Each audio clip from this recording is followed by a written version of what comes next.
اعوذ باللہ من الشیطان الرجیم بسم اللہ الرحمن الرحیم انا انزلناہ فی لیلۃ القدر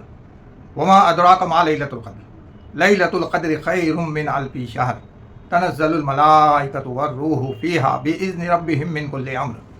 سلام ہی حتی مطلع الفجر۔ عزیزان محترم، آپ جانتے ہیں کہ ہم جو ہے رمضان المبارک کے اس آخری عشرے میں داخل ہو چکے ہیں، اور یہاں سے گویا جو ہے اس کی طاق راتوں کو ہم پائیں گے، جس میں ایک رات ایسی ہے جسے 1000 مہینوں سے بہتر قرار دیا گیا ہے، اور قرآن صاف انداز میں کہتا ہے کہ یہ وہی رات ہے کہ جس میں قرآن کا نزول ہوا۔ آپ دیکھیں، سال کے تمام ایام کے اندر ویسے تو کسی دن میں کوئی خاص فرق نہیں ہوتا، مگر انہی میں سے ایک رات ایسی آتی ہے کہ جب اللہ تعالیٰ کی طرف سے یہ فیصلہ ہوتا ہے کہ وہ اپنے بندوں کے اوپر بے انتہا مہربانی کر کے ان کی ہدایت کا ایک آخری سامان، ویسے تو تمام انبیاء علیہ السلام کے ذریعے اس نے ہدایت کا سامان کیا ہے، مگر ایک آخری ہدایت نامہ اپنے آخری نبی حضرت محمد مصطفیٰ صلی اللہ علیہ وسلم پر نازل فرمائے۔ اور وہ ایک رات جب نبی اکرم صلی اللہ علیہ وسلم، ہم نے ذکر کیا تھا کہ غار حرا سے نکلتے ہیں، وہاں سے ایک نور دنیا کو نظر آتا ہے، اور وہ نور ہوتا ہے نور ہدایت،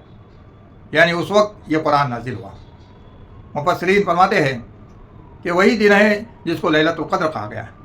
اور یہ وہی مہینہ ہے جس کو رمضان کا مہینہ قرار دیا گیا،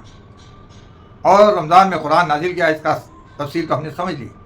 اب یہاں پر یہ بات سمجھتے چلے کہ یہ جو ہے دراصل پرٹیکولر اسی رات کے اندر، یعنی قدر کی رات میں جو ہے، اور جس رات میں قرآن نازل ہوا، جس مہینے میں قرآن نازل ہوا، اس مہینے کو جو عظیم قرار دیا گیا، عظمت و اعلیٰ قرار دیا گیا، اور جس رات میں قرآن کو نازل کیا گیا اس کو قدر کی رات کر دیا ہے، یعنی قدر اور منزلت والی رات۔ اور پھر قرآن